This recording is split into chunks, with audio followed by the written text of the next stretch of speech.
Jangan lupa subscribe untuk mendapatkan informasi menarik lainnya hanya di channel ini.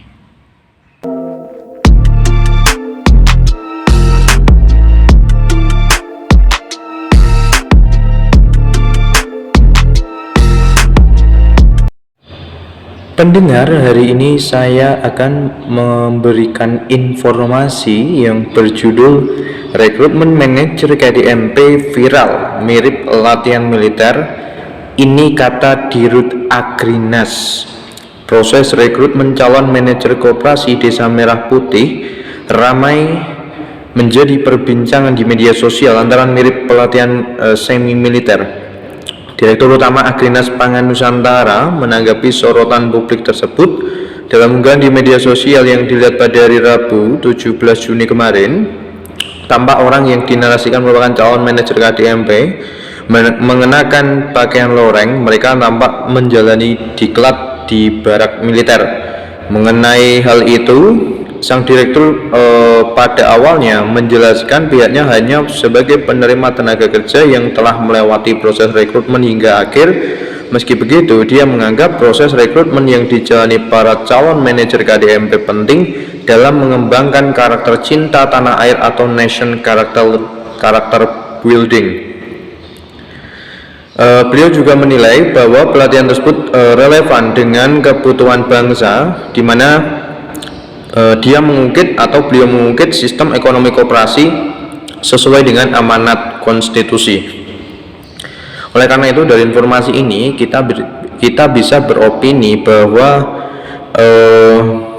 ketika pelatihan semi militer digunakan dalam pendekatan untuk proses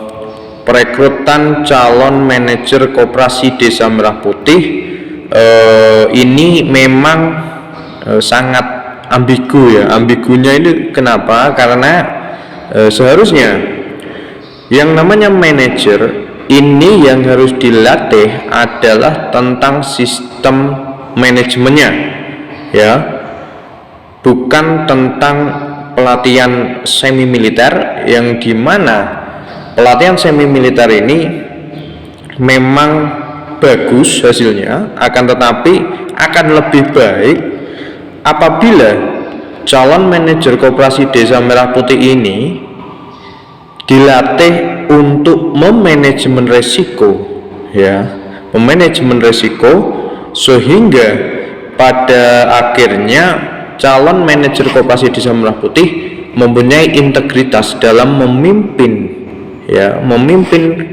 koperasi Desa Merah Putih sesuai dengan penempatan masing-masing.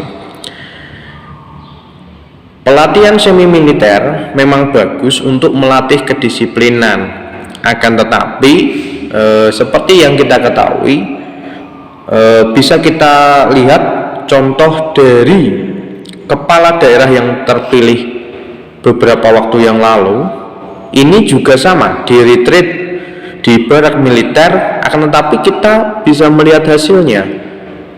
Ada yang tetap korupsi, ada yang menjadi tersangka ya juga tentang kasus korupsi sama. Jadi pada akhirnya pelatihan semi militer ini memang hanya digunakan untuk latihan fisik ya, latihan kedisiplinan saja. Akan tetapi ketika kita berbicara tentang manajemen koperasi Desa Merah Putih, seharusnya para calon manajer ini juga dibekali tentang kemampuan manajemen, kemampuan pengelolaan koperasi, ilmu-ilmu koperasi ya, dimana mereka ini berasal dari latar belakang yang berbeda ya, karena sewaktu melamar minimal harus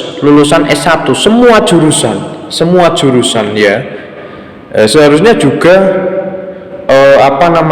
ketika proses rekrutmen harus spesifik, misalnya minimal harus S1 manajemen ya, atau S1 ekonomi, S1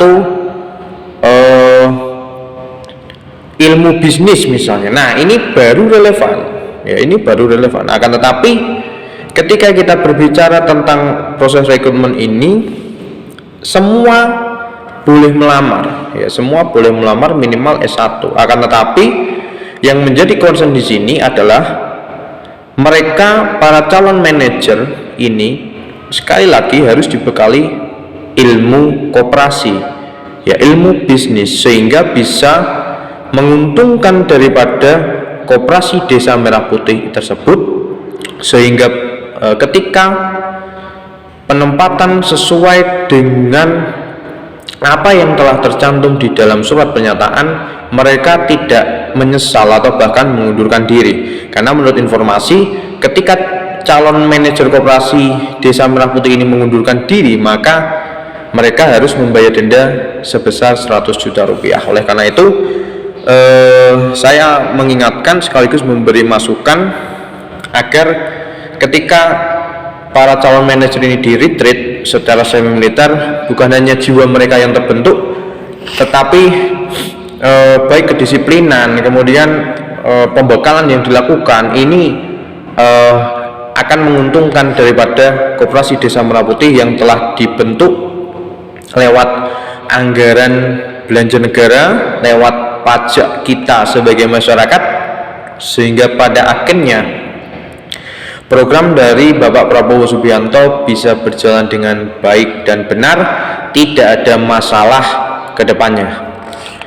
Sekali lagi, semoga dengan pelatihan semi militer ini bisa menjadikan calon manajer koperasi Desa Merah Putih terbentuk jiwa kedisiplinannya, terbentuk daripada jiwa korsanya, sehingga bisa membawa koperasi Desa Merah Putih ya menuju keunggulan, ya keunggulan, dan juga tentunya harus menguntungkan dari sisi ekonomi dan bisnisnya. Demikian laporan yang bisa saya sampaikan, kurang lebihnya mohon maaf. Sekian dan terima kasih.